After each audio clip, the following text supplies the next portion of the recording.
Hey everyone, welcome back to another episode of Waking Cosmos. Adrian here, and today I'm having a conversation with Dr. Dean Radin, a hero of mine. He's a scientist who has devoted his career to exploring the nature of consciousness. He's chief scientist at the Institute of Noetic Sciences here in Northern California, which is also where I interned during my master's, which was an amazing experience. Dean has been carrying out experiments looking at phenomena including mind-matter interaction and telepathy for about 4 decades, and he's almost certainly the most prominent voice in science advocating for the validity of psi phenomena.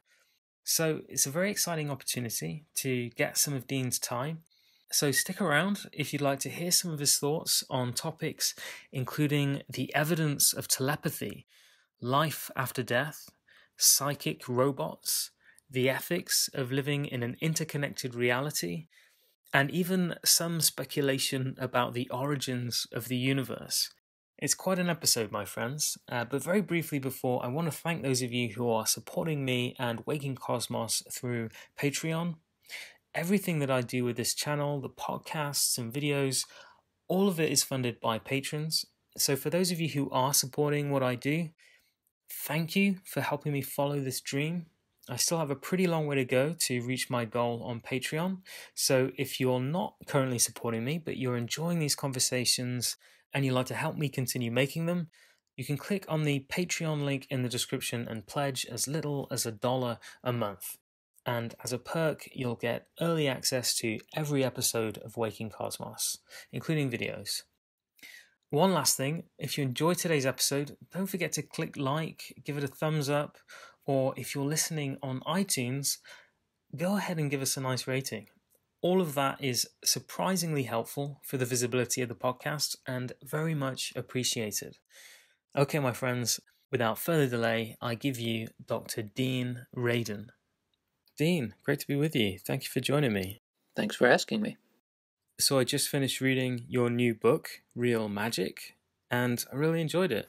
And from what I can tell, it seems to be doing very well. Yeah, so far it's always difficult to tell exactly how many books are being sold, but in terms of the reviews have been very good. That's great.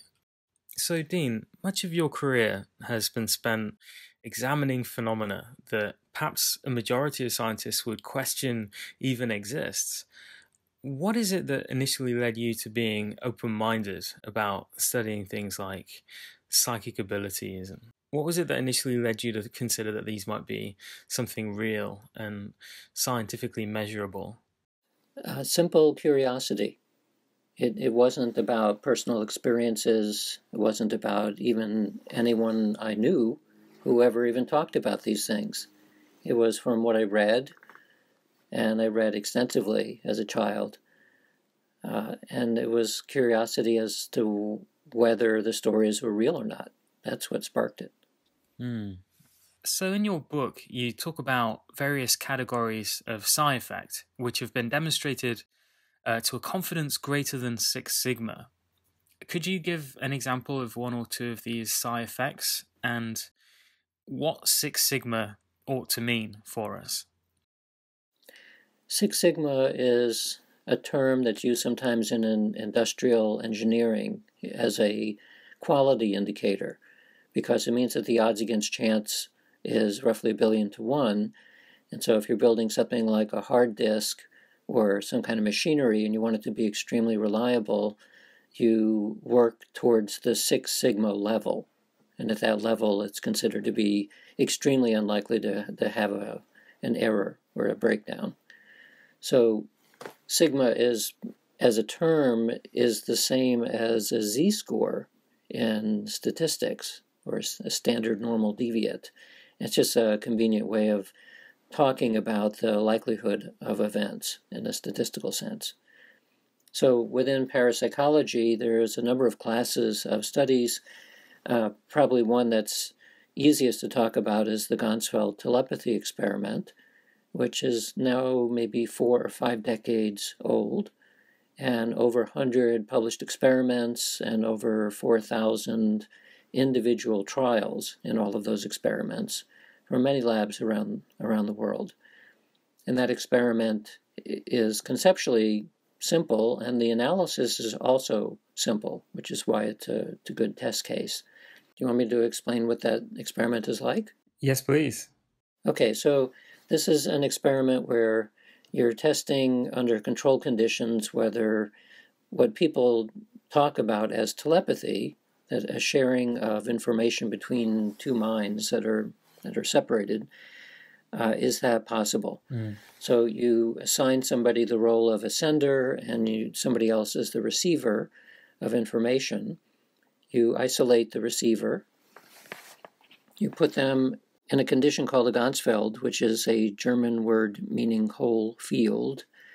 It's a form of sensory stimulation, but low-level sensory stimulation without patterns. So you would wear headphones playing white noise, has no pattern. You'd put half a ping pong ball over each eye and keep your eyes open and shine a red light in your face. And so everywhere you look, you just see low-level red light. So that has no pattern. And you sit in a comfy chair.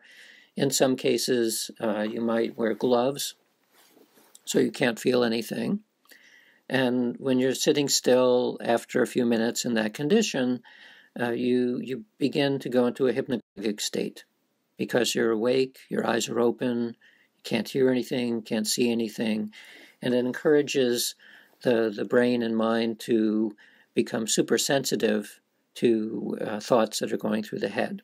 So it's a little bit like making the mind-wandering problem of meditation much, much worse, because now you really, really want to find something interesting to pay attention to. So while a person goes into this Ganzfeld state, they're going to stay there for about 20 minutes. The sender, who's at a distance, is given a randomly selected picture or watches a randomly selected video clip from a pool of possible targets. So a typical target pool would be 4 possible targets, say pictures, and then there'd be many pools of 4 possible targets that have been created beforehand. So you make a random selection among the target pools and then a random selection of the target within a pool. You give that image to the sender and you ask them to mentally send the information in that picture to the distant person. So within a given pool, the pictures are as different from each other as you can possibly get. So you're not always trying to send a picture of a beach or a picture of something that is going to be seen in the other pictures. And the name of the game is clear to both people, but of course they have no idea beforehand what picture is going to be sent. So after 20 minutes or so of the sender sending the information, the person in the Ganzfeld condition is taken out of that. They sometimes will listen to a playback of anything that they had been encouraged to speak aloud, any impression, to remind them what their experience was like when they're in the Ganzfeld state. Because it's hard to remember when you're in that kind of dreamy state what you're experiencing. So people are asked to speak aloud, so they'll have something to remember. Then they're shown 4 possible pictures. One was the one the sender was sending, and then 3 decoys, the 3 other pictures from the pool.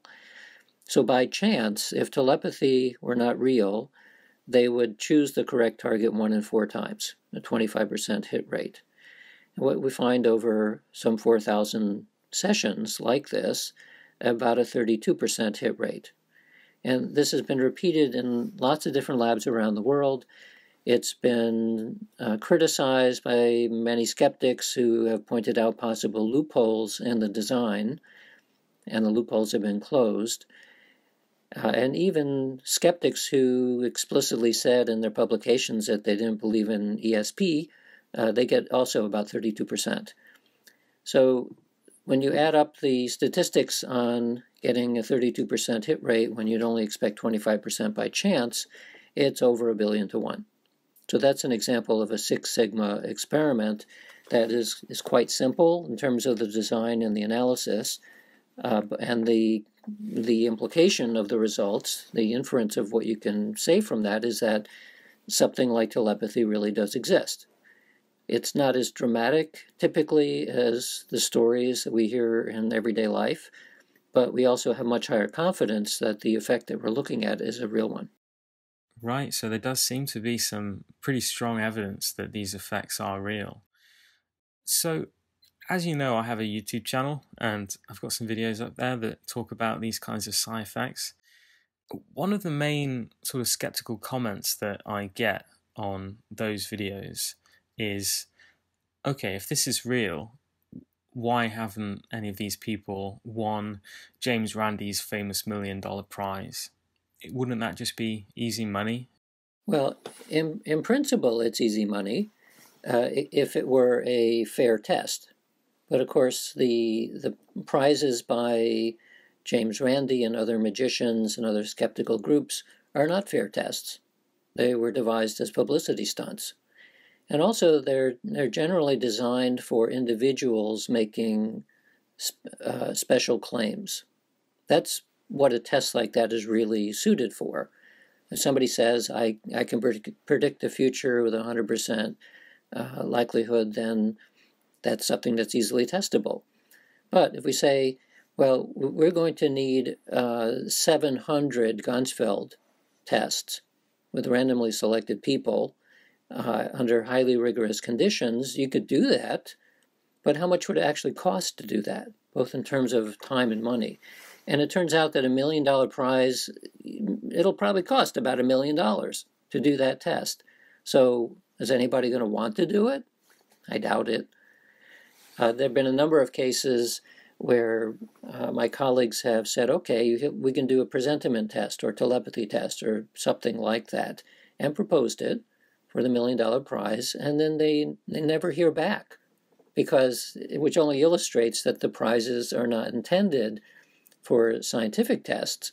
They're intended for testing individuals who make special claims, and in most cases, those individuals cannot do what they think they can do, so the tests are safe.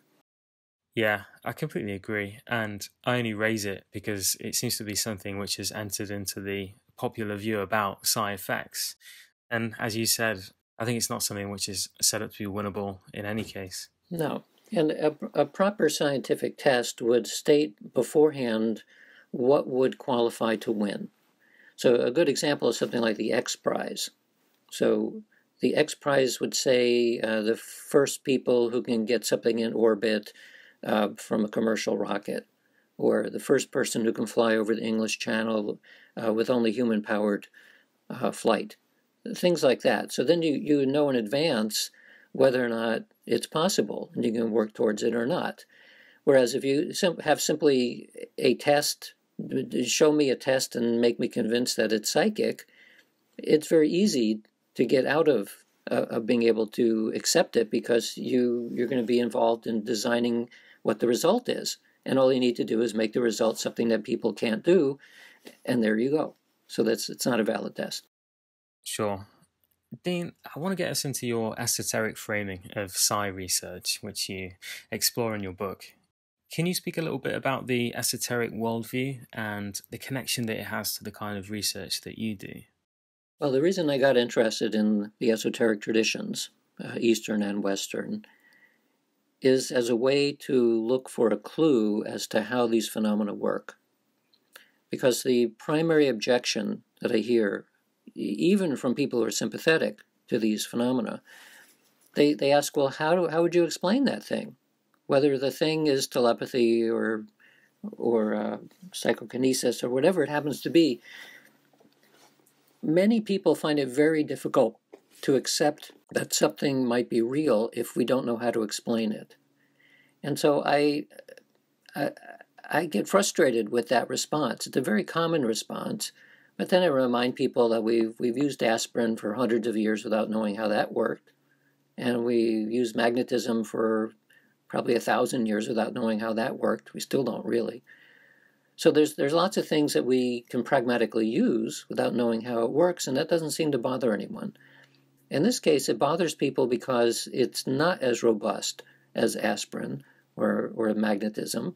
It's a pretty weak effect typically, especially as we see in the laboratory, and we don't have a good explanation.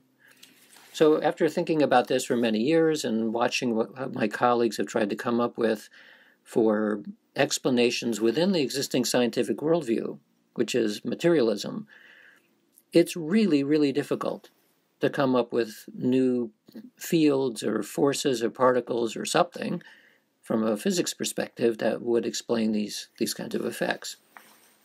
So I said, well, okay, science is roughly, say, 400 years old.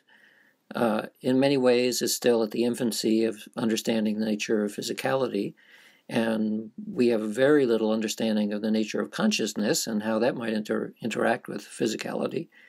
So let's look at other traditions that were also worldviews, but that are thousands of years old, maybe 10 or 20,000 years old, and that's the esoteric traditions.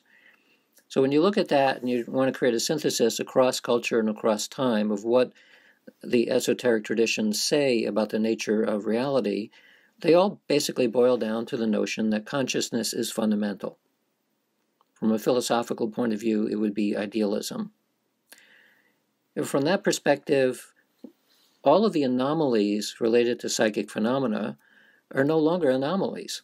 They are what you would expect if, in fact, consciousness is more fundamental than the physical world. One of the reasons why scientists don't like idealism very much is because they imagine that we'd have to throw away all the textbooks and start over again. And that I agree that that's not a very viable solution. So it's difficult at first glance to figure out a way of taking idealism and making it useful for understanding things that happen in materialism.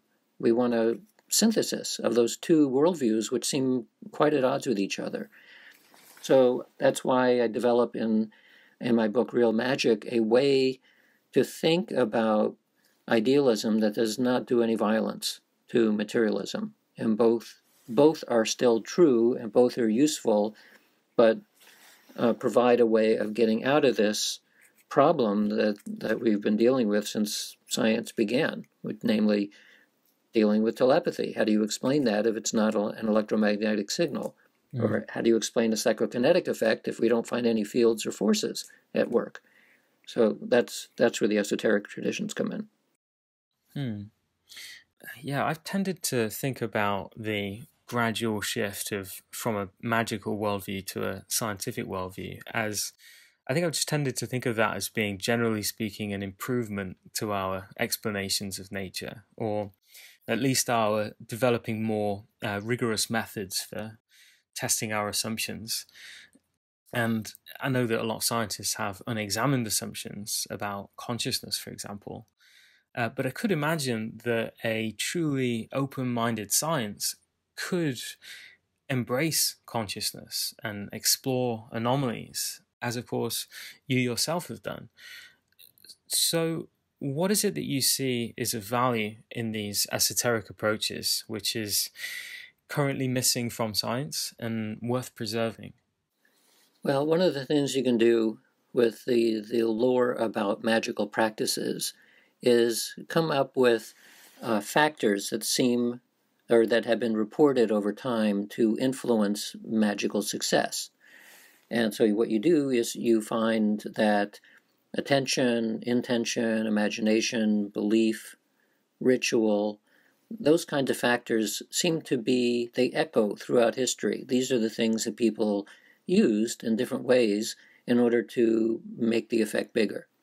And another important component was the state of consciousness. The magic doesn't happen at the level of everyday awareness. It happens at a much deeper level. So what we can first do is say, well, let's look at parapsychology, which is science that has been directed at these kinds of phenomena. Do we also find that attention and intention and imagination and belief and so on, do those also matter in the phenomena that we study? And the answer is yes. That immediately tells us that the lore about magical practice has been confirmed to some extent through scientific methods by looking at psychic phenomena, which is the fancy new name that we give to ancient magical practices. That tells us that we're on the right track. But what we generally haven't done in science or in parapsychology is take seriously some of the other aspects like ritual. A scientific experiment kind of is a ritual. the whole idea of putting a protocol together and spending a lot of time and energy with the place and the time and all that, that is a kind of a ritual. But when you look at magical ceremonies, generally they are designed in such a way as to push you out of an ordinary state of awareness. Well, I mean, we're talking about gazing at a mirror, gazing at a candle, making a symbol on the floor, standing in a certain place, and so on. Lots of different rituals like that. Well, what do we do in the Ganzfeld condition? We put somebody in a non-ordinary state of awareness in a funny place with funny lights, with strange, unpatterned stimulation, and so on. It is a ritual, and it works. So how else can we take other rituals that have been used in magical practice forever and test those in the laboratory as well? So as I describe in the book, is an experiment we did using the law of correspondence, which is part of a magical lore, where we tested voodoo, the notion that an effigy of a person would help somebody attend to the other person. So this was in the context of a distant healing kind of experiment, except using an effigy of the distant person as something to focus upon. And there we got a very strong result, which suggests that these rituals have elements within them that could be tested explicitly in the laboratory. And we might actually be able to both learn something new and increase the effects that we're seeing by taking advantage of these ancient practices. The goal ultimately, of course, is to explain magic and psychic phenomena in ways that are compatible with what we understand through science.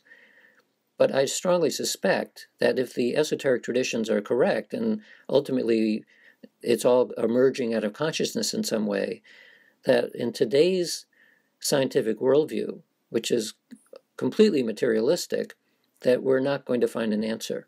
We're going to need to expand our epistemology and our ontology to begin to think about these things in new ways and develop new methods and new language to begin to understand it. Yeah. So, Dean, I think if I had to think of something that would be more of a taboo to the scientific establishment than studying psychic abilities, I think taking magic seriously would be a candidate. So, how is it that you see actually strengthening the connection between psi research and magic as actually working to break down this taboo around studying psi effects? Well, it might actually increase the taboo. It's true, but on the other hand, my colleagues who are anthropologists have been saying forever that the study of psi is the study of magic. It's just it's different names and different cultures and different historical periods, but the phenomena are the same. And so, do we simply forget that? Do we forget what we're studying? Do we forget that there might be actually some clues that would be worthwhile looking at from ancient practices? Of course, one of the fears that comes up is that, well, this is going to make us look even farther away from the scientific mainstream. And I would say, in some respects, how could we possibly be farther away than we already are? So there's nothing to risk and maybe something to gain. So one of the things that you've sort of mentioned as central to the interpretation of the magical worldview and also how we interpret the existence of psi phenomena, you've suggested that both of these views are kind of moving towards the idea that consciousness is fundamental. Is there a way of thinking about reality in which we might expect a sort of self-aware fabric to be underlying everything? What are the other intuitions for thinking that this might be the way that nature is organized? And to just put this in context, I think a lot about this question of why anything at all exists. Do you think that the idea that consciousness is fundamental takes us any closer to understanding why all of this is here? Well, the why question is one that neither science nor philosophy can answer. So that we just don't know. The the what and the how questions are something that we can possibly figure out, but we don't know why. It just is. So just in the same way that we would say that, let's assume that consciousness is fundamental. Well, then somebody's going to say, well, where did it come from? Why was it here? Well, we don't know those answers. It simply becomes a statement by fiat. You simply say, it is. That's what it is. Right. I suppose that's what it means to say that something is fundamental. That's sort of where explanation ends, in a way. Yeah, it's first principles. It's saying we can't go behind the first principle. We don't know what happened before the Big Bang. We can make theories about it, and that's where we see a lot of religious allegories that ascribe purpose to these big cosmological questions, but those are always going to be stories. We don't know how to get beyond that.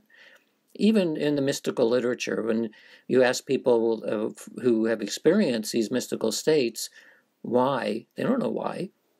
All they can report is their experience. Yeah. I guess what I'm looking for is sort of a distinction between why a fundamental view of consciousness is actually a more intelligible account of how reality hangs together.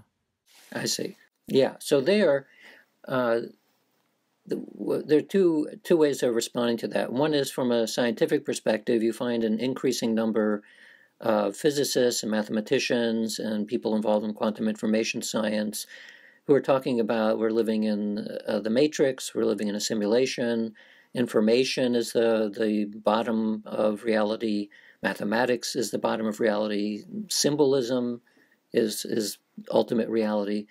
All of these leading edge, and these are prominent people in many disciplines who are beginning to talk about panpsychism and talk about information as fundamental. That's more or less where the leading edge of science is today.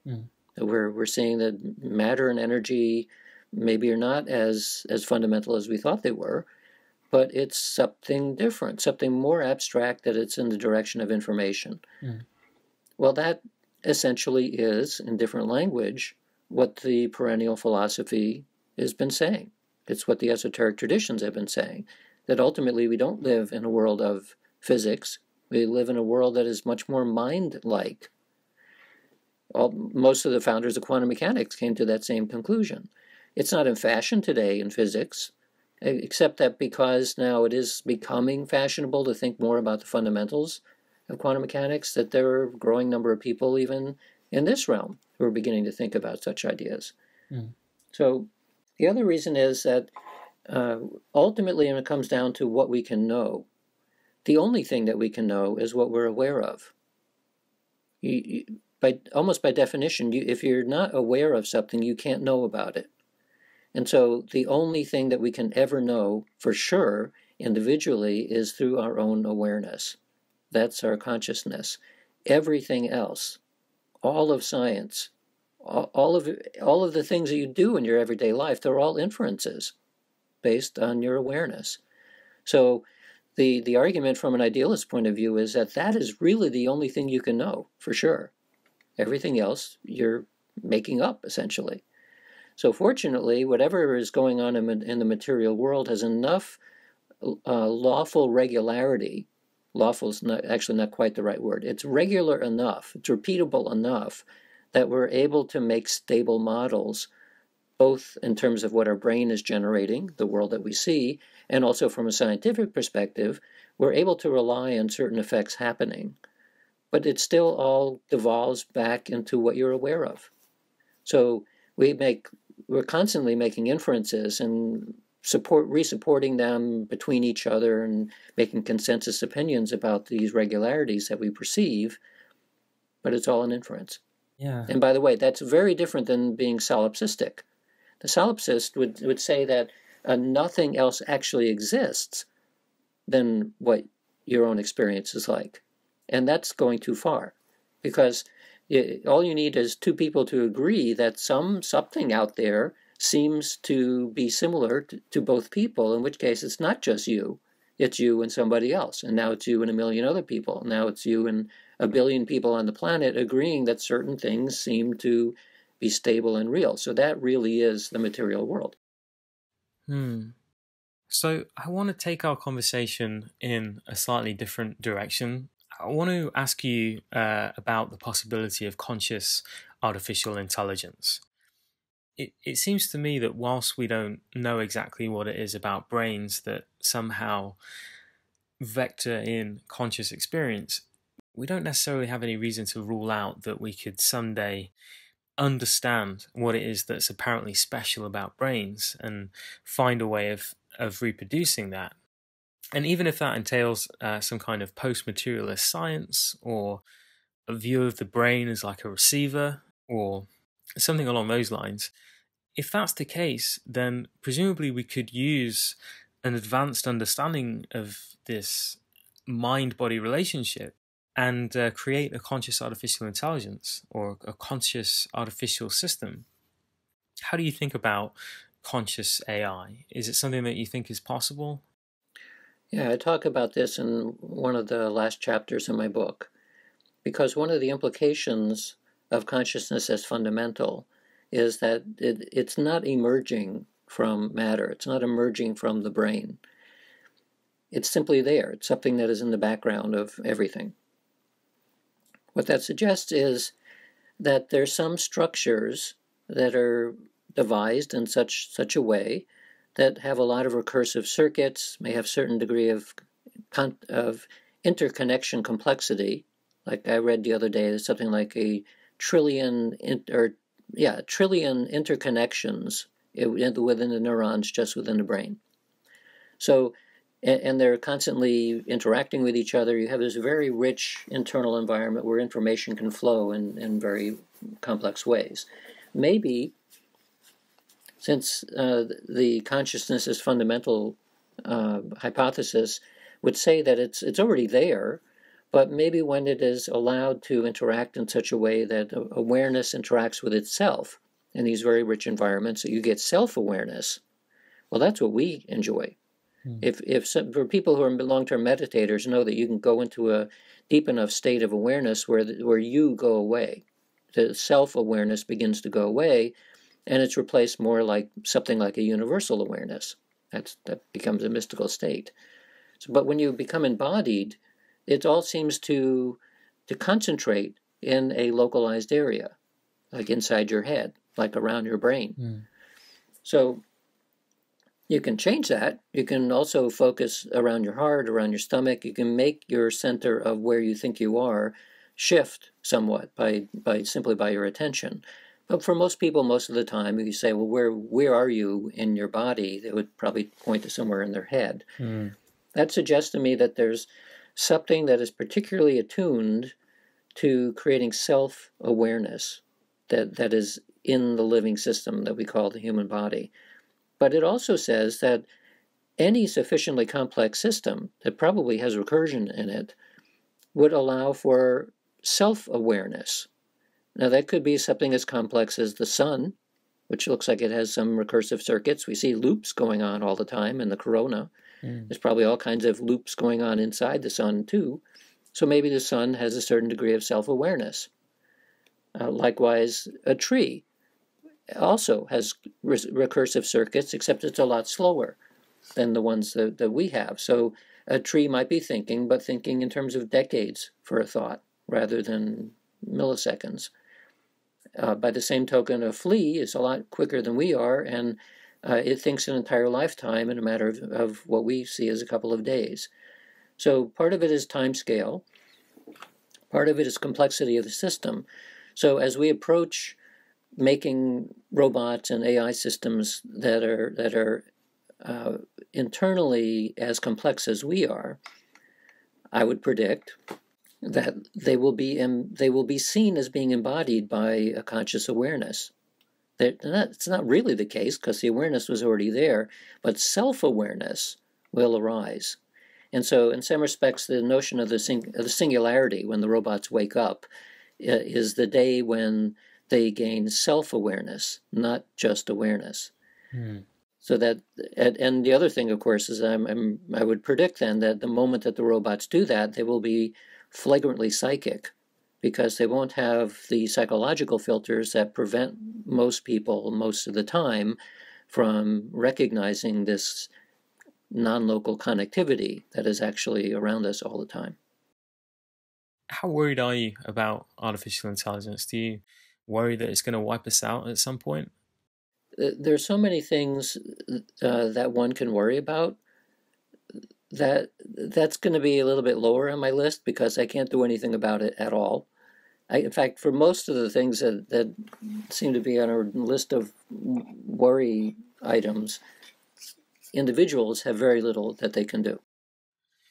Yeah, I think that's a very wise response. If there's nothing that you can do about something, then it's absolutely not worth worrying about it. Yeah, I mean, it's not worth worrying about something that you have little or no control over. So I think about it, but I'm not really worrying about it. Good. Dean, I want to ask you about survival. I guess I've always sort of struggled with this area of parapsychology. And, as you know, parapsychology has historically devoted quite a bit of attention to survival and the possibility of life after death. How do you think the evidence of survival stacks up with the evidence of psi? You've talked about Six Sigma effects in telepathy experiments. How likely do you think it is that we survive our own death in some way? It depends on what you mean by me. My mind, Yeah. something that is quintessentially me that wasn't around before I was born. Right. So that is almost entirely your memories. Yes. And so the question then becomes, will your memory persist in some form? If you take a consciousness as fundamental perspective, then the awareness is not going to go away. But the awareness of you could well go away unless memory remains coherent in some way, whether it sticks. So there's lots of people in the neurosciences who are convinced that your memory is simply part of the structure of the brain. You get Alzheimer's, your memory begins to go away, and you lose who you are. Mm. Even in dementia, which is not even as full blown as Alzheimer's, people begin to lose contact with themselves and reality. So if a person who had serious memory problems was who no longer has a real good sense of themselves, they still have a sense of awareness, but not as a personality, I can imagine that would persist. How long it might persist is a question that's very difficult to answer, because I think that consciousness, as we're discussing here, is not something that persists in time. It's outside of time. It's outside of space as well, because these are now physical concepts from which we're postulating that those emerge out of consciousness. So if you go back before the physical world into a timeless, spaceless domain, then we don't have language to even think about what that would be like. So I have no answer to that. When it comes down, so all we can say really is that empirically speaking, at this point we don't have, I would say that my interpretation of the evidence, all of the survival evidence, is that it all looks like psi to me. It's psi in the living. And so I don't see clear evidence that there's something that's actually independent, although at exactly the same time I can say that it could well be that there are disembodied forms of awareness, including self-awareness. So if the sun could be a conscious being, then a gas bag that's sufficiently complex could be a self-aware being. And so could an energy bundle of some type. So that it raises a possibility that there would be all kinds, we could be saturated with all kinds of intelligences, that maybe that's what mediums are talking to, or channelers. What does that say about an individual's ability to survive is not entirely clear to me. I think and this issue is so emotionally charged, I think a lot of the gnashing of teeth comes about because people want to believe that they or their loved ones will persist in some way that we've grown used to. Who wouldn't want that? But at least given the evidence, I can't see at this point of making a confident statement one way or the other. I think the awareness will persist because it was always there, but the awareness of an individual, that I don't know. It does seem strange to imagine that the universe would be set up in such a way as to sort of recycle minds. I mean, I'm open to it. Even if consciousness is very significant, it just sort of seems quite hard to imagine that existence would organize itself like this naturalistically. And, I think if we take our ultimate identity as consciousness and that's the most meaningful part about us, that we're sort of continuous with the psychic evolution of the universe, then it's no big deal that this particular instantiation of mind comes to an end, because the larger journey is, I guess, the larger cosmic organism undergoing its own self-revelatory process. Right. That's a common story. It's a comforting story. It sort of makes sense. And it would be a pity if the individual experiences of each sentient creature were not saved in some way. Mm. And in fact, I think about this every so often, that each individual goes through all kinds of experiences. And the older you get, if you're careful about how you think, you actually do become wiser. You simply gain more experience about what it is like to live in this particular time, in this particular body. And that would be a pity if all of that went away. So one way we have to share it is through stories. We write books, we tell stories. That's one way to share the wisdom. But a lot of people don't do that. So we're missing huge amounts of accumulated wisdom. And so every so often I think that it's a very bad design. If somehow reincarnation or something like that didn't exist, it just would be a poor design. And then I would wish to register a complaint. I haven't yet figured out exactly whom to register the complaint with, but that is one of my goals, to figure out a way of doing that. Because if that design is somehow excluding reincarnation or the equivalent, then that just started out badly. We need to figure that out again. Right. So, I mean, this might seem a bit off topic, but I think it actually does relate to what you're saying. So, it seems possible to me that in principle, a technology could eventually come about which could put an end to the inevitability of death. And, I don't know what that technology would look like. Conceivably, it could be a post-materialist technology of some kind. But let's just say that it's possible that we could one day choose to survive indefinitely. Right. So in this hypothetical universe, which may or may not be the one that we live in which death does not appear to be an intrinsic sort of necessary part of life, in which I guess death is perhaps destined to be technologically transcended at some point, would that all reframe how you think about survival? Well, it makes the survival question moot at that point.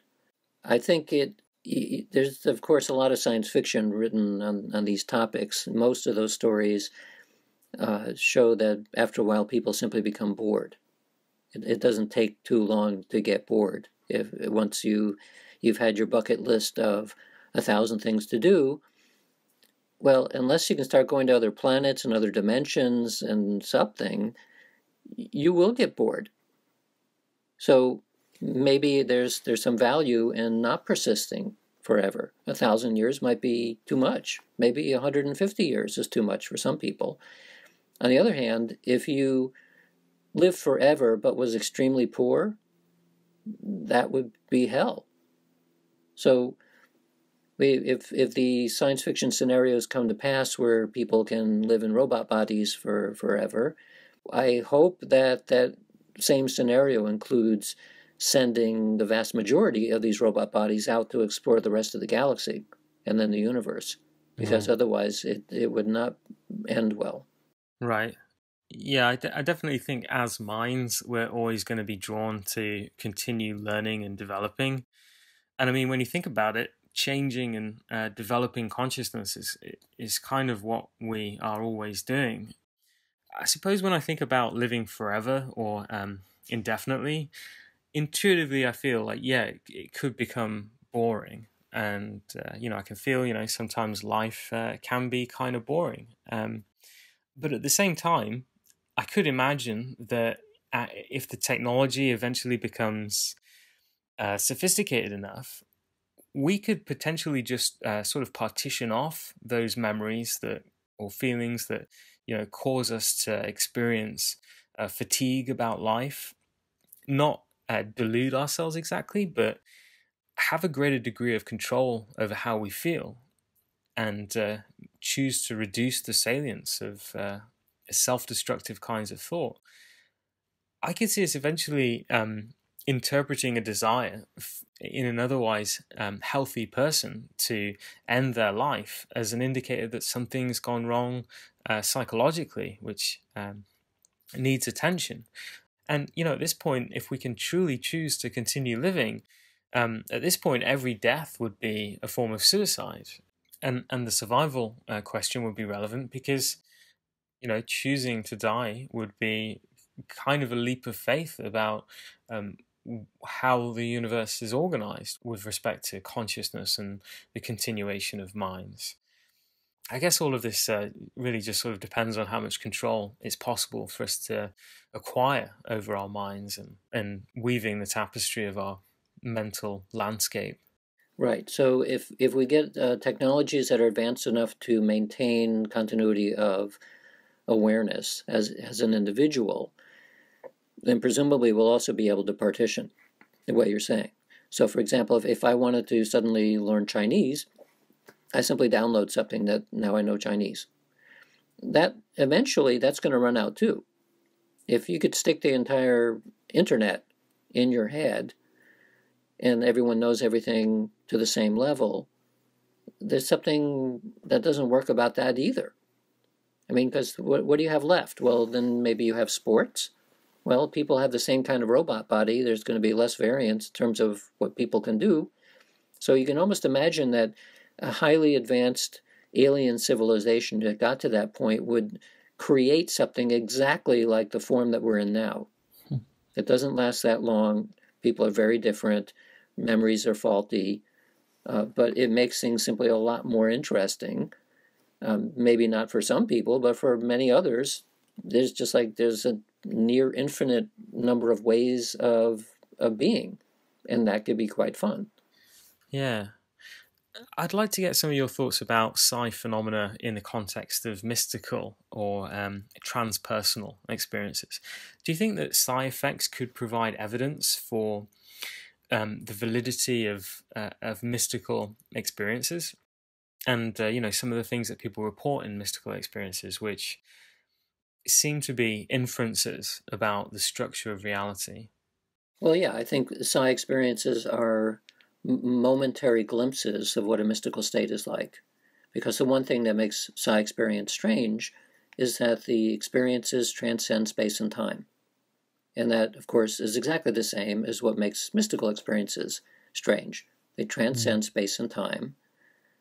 But except that you get it in a larger sense. It's like a bigger bundle of psi that happens all at once, rather than a momentary piece of telepathy or momentary psychokinetic effect or something like that. It's just it's an internally longer version of a psi experience.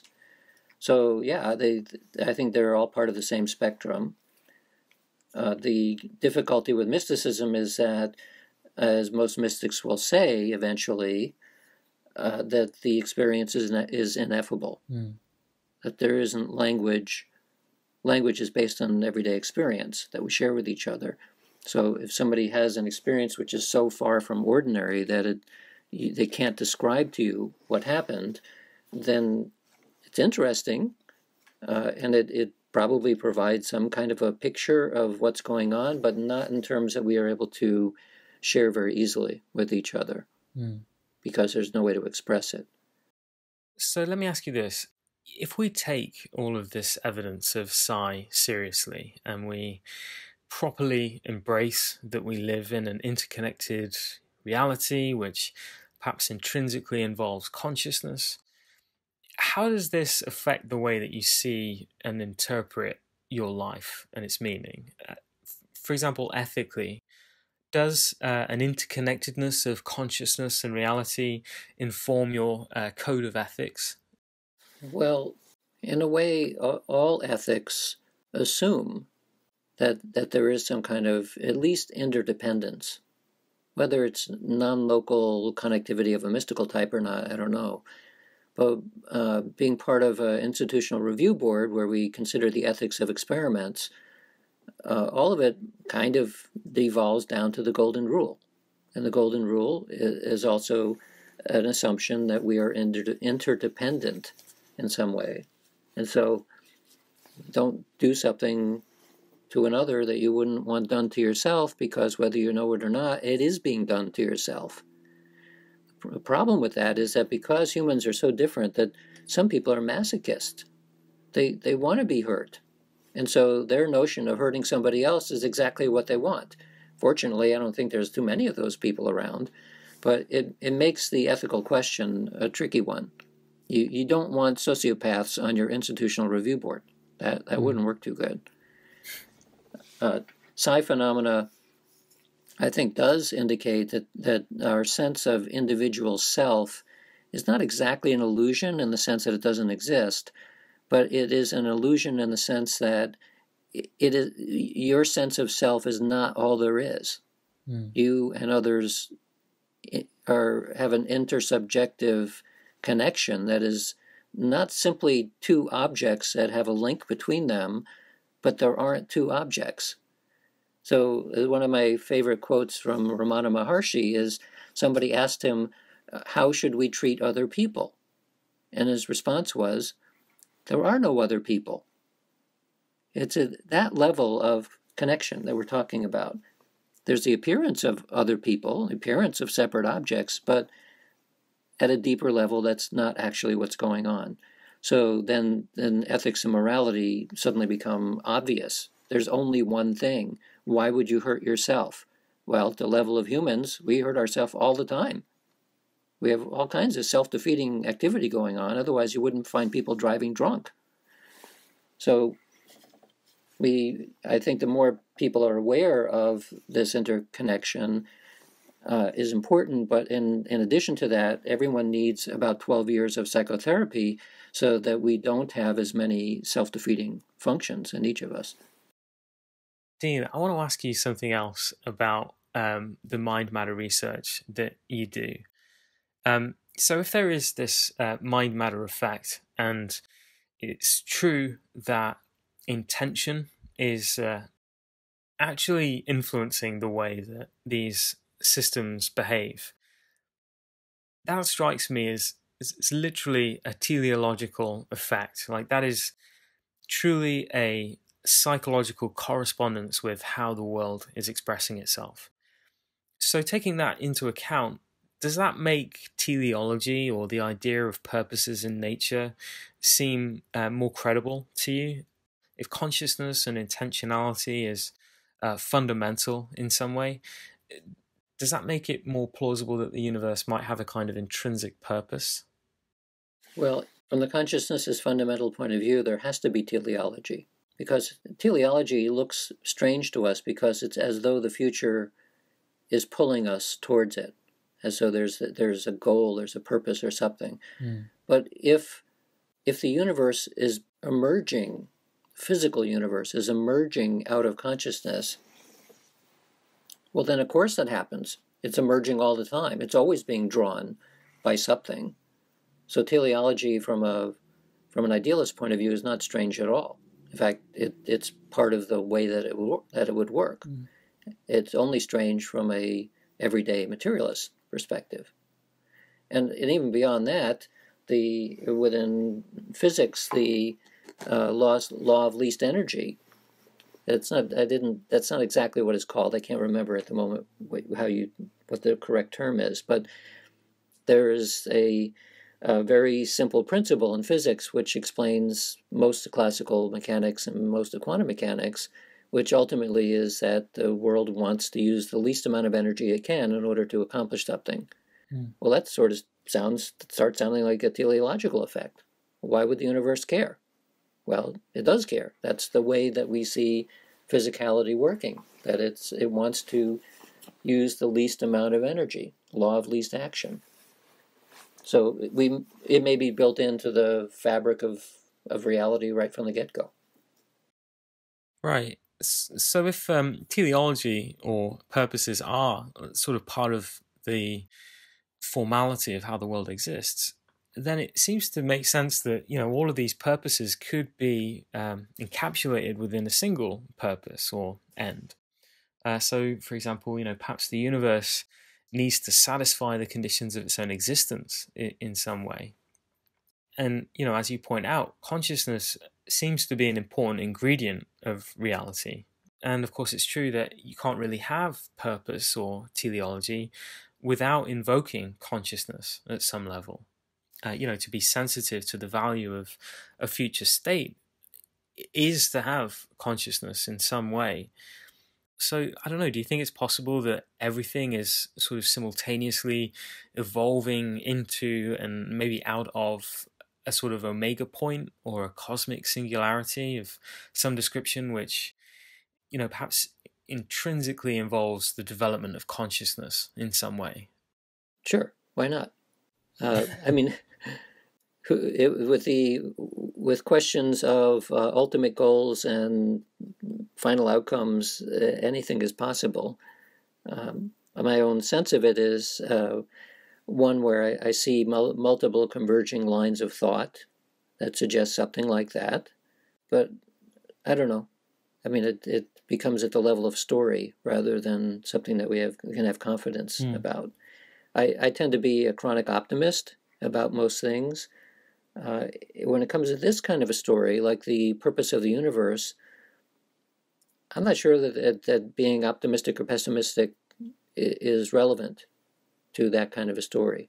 I think, though, as like most people, I would hope, my hope is that the whole thing has purpose in some way, but a little bit like the Hitchhiker's Guide to the Galaxy, it would be a pity if the entire history of humanity was acting as a cog in a wheel somewhere that was calculating the 14th digit of some important number for some alien kid who devised the entire thing as a simulation. That would be a pity. Or maybe not. I mean, it's still providing a purpose. It's just not one that seems very important. So I want to ask you another question about mind-matter interaction. I read that you performed a mind-matter experiment during the last presidential election, which was certainly an event which gained a lot of collective attention. Was there a measurable collective consciousness effect on that day? How was that experiment carried out? Well, we made up some new kinds of random number generators. It's a box that has 32 separate channels of what we call quantum noise. It's the same kind of noise that's used in commercial random number generators, except we're recording the noise itself rather than turning the noise into bits. And we did that because the moment you turn noise into bits, if you see an effect with the bits, you can't reverse engineer it to find out what happened in the circuit. So we're recording the noise directly to give us a better sense of what was actually happening in the circuit itself. So we ran this thing a couple of days before the presidential election in 2016 and a couple of days afterwards, with the idea that when we look for large-scale movements of attention in the population, that maybe it produces something like a disturbance in the force. So we came up with two types of analyses. One is a autocorrelation, which looks for changes in time, to temporal distortions, and the other is mutual information, which looks for changes in spatial coherence. So both of those are now looking, if you do those two analyses, you can look for what amounts to ripples in space and time in this random noise. So we chose the election because before the election happened, it kind of looked like the Democratic candidate would win, but there was growing concern that maybe she wasn't going to win. So there's a lot of attention being paid to the outcome of the election. The election was finally settled around midnight on November 9th, I think it was. And the election did not go in the direction that most people were predicting. So it was a major disturbance in the mental force, so to speak. And what we found was that in both the temporal and spatial measurements that we were taking, that there was a very strong equivalent of something like a ripple in the force. There was a disturbance in the force that peaked at just the same time in both space and time, around the time when most of the major networks pronounced the result of the election. So this is not exactly the same as in Star Wars where a planet blew up, but it may be the same kind of emotional reaction for many people, that something strange had happened, and it seemed to be reflected by this device that we had running at the time. I think in a way thousands of voices did cry out in pain in that moment in a sort of similar way to in Star Wars. Yes. I don't know if you listened to it, but I did a podcast recently with Garrett Modell, who, as you know, is also a scientist who looks at mind-matter interaction as well. And he's pointed out that if we really take psi seriously, then we really need to much more take into account the expectations and beliefs of researchers in anticipating the outcome of their experiments, because there could be an effect. So, for example, in this presidential election, mind matter experiment that you did, do you think it could have been your expectation that there would be an effect, which was actually what played a part in you seeing the results that you got? Sure. And not only at the time, but it could have been afterwards as well, because I was the analyst of the data. So it's not possible to extract the experimenter's expectations from the experiment itself. That's not just true in parapsychology, it's true in any experiment. So you try to get around that by having third parties be the ones who are collecting the data or analyzing the data or getting involved in something else and forgetting about it. That works to some extent, but it unfortunately begins to fail the moment you imagine that these effects are not limited by time. So if in the future an experimenter can arrange an experiment in such a way that they're completely hands-off on the whole thing. They don't collect the data, they don't analyze it, they don't do anything. But if they can know the results in the future, and these effects are not locked in time, then their future paying attention to the results might actually affect them. So now our epistemology is blown out of the water, and we need to come up with something that's more clever. This is one of the reasons why parapsychology is both so difficult and also so challenging in a positive way. I mean, we just simply need to be more clever to figure out ways of getting around this slipperiness in space and time. How important do you think it is that we collectively recognize the deeper significance of consciousness in our picture of the universe? Do you think that this is something which could eventually present itself as an existential issue for humanity? Oh, sure. Yeah, if you take a standard Western secular scientific worldview, it is completely nihilistic, and that can lead to trouble.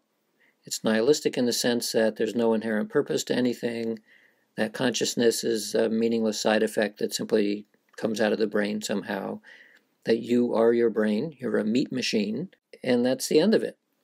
So with that perspective, I've seen this mostly in college students who are learning about this worldview, that they come away with it with a feeling that everything is pointless.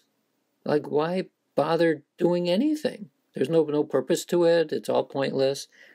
Well, if that is true, then we need to spend a lot of time thinking about virtue being its own reward and treating each other kindly and all of that sort of stuff, which is fine. But if it turns out that that worldview is not correct, and not correct in some fundamental way, then this feeling of purposeless helplessness that starts to infect college students who are learning about the scientific worldview, that is a major problem.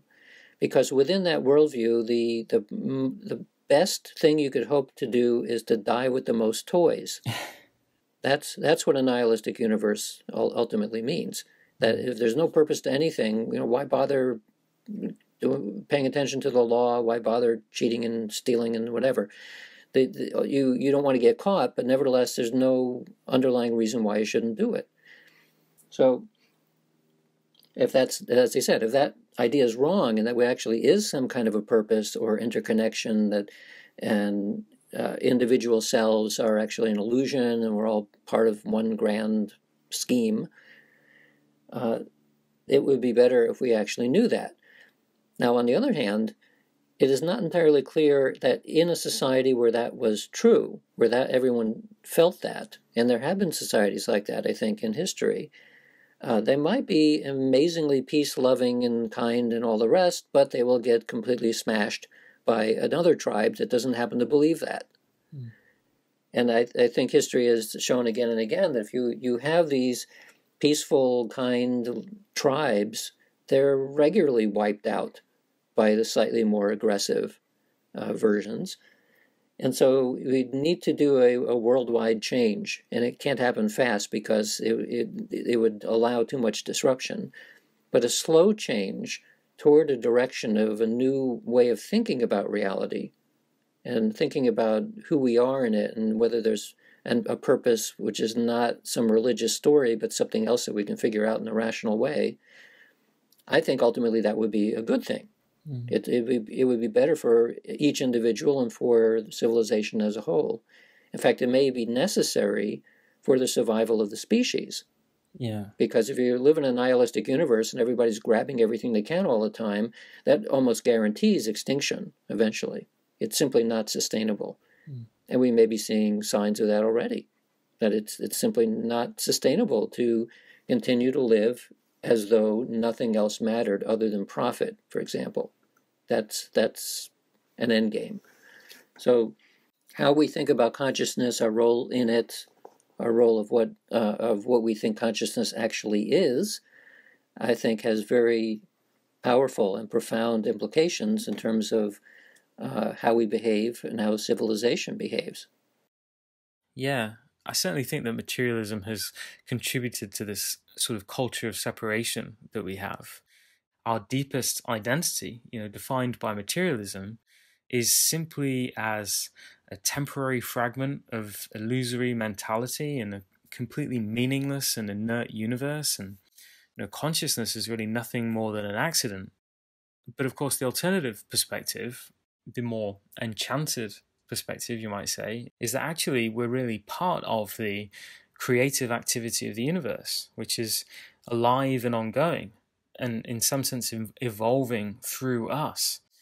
And I think that the research that you do really serves to validate experimentally that we are interconnected and the universe is a meaningful place in which mind is part of the essential architecture of the world.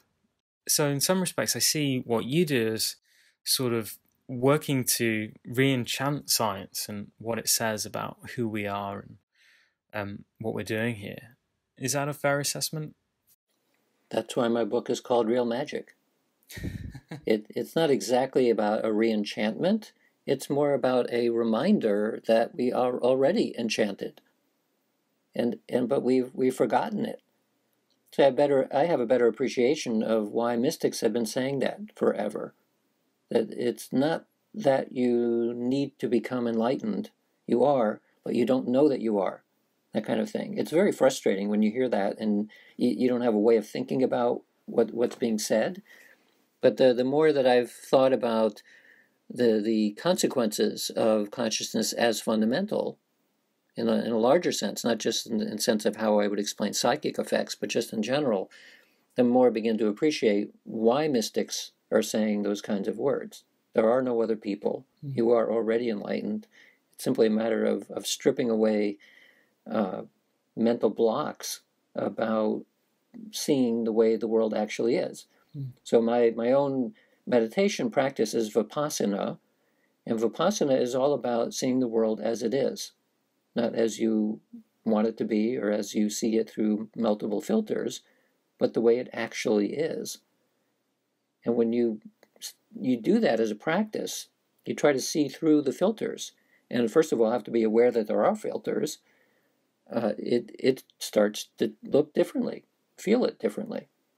So, yeah, I think that our understanding of consciousness, if we are smart enough or fortunate enough to keep going in that direction, someday the world may wake up. It's not awake at the moment. Some people are, but not enough. Well, Dean, it's been a real pleasure to have this conversation with you. As I said, I really enjoyed your new book, Real Magic. I've put a link to the book in the description for people who are interested in picking it up, which I recommend that they do. Thank you. Dean, where should people go to stay up to date with you and your research? I'm not entirely sure. I say this because some of my friends are authors. They're journalists and authors, and they spend a lot of time with email lists and blogs and keeping their followers up to date and so on. I'm a scientist. I spend the vast majority of my time doing science.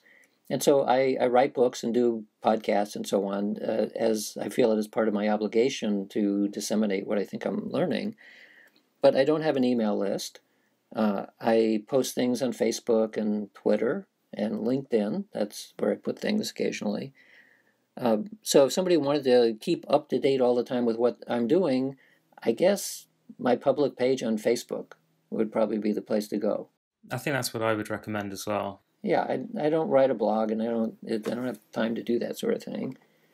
Yeah, of course, then you find me on deanradin.com, which will lead you to deanradin.org, which is the same as realmagicbook.com. That's my repository online of my papers and books and things like that. Well, thanks again for joining me today on Waking Cosmos, and I hope we can do this again sometime. Sure. Okay, guys. Well, I hope you enjoyed today's conversation with Dean Radin. I've put a link to Dean's new book, Real Magic, in the description. You can also get it on Audible, which is what I did, and it's very well narrated. I finished it and then I just started it again. Really a great book, and with just a sprinkling of Dean's characteristic humor. If you're enjoying these open-minded conversations about consciousness and reality, now is a great time to subscribe, hit like, give us a nice rating if you're listening on iTunes. It really helps the visibility of the podcast, and I really appreciate it. If you want to go even further and become a patron, click the link in the description and get early access to every episode of Waking Cosmos for as little as $1 a month. Okay, my friends, you have been listening to Waking Cosmos, a podcast exploring the nature of consciousness, reality, and life's place in the universe. I'm Adrian Nelson. Until next time.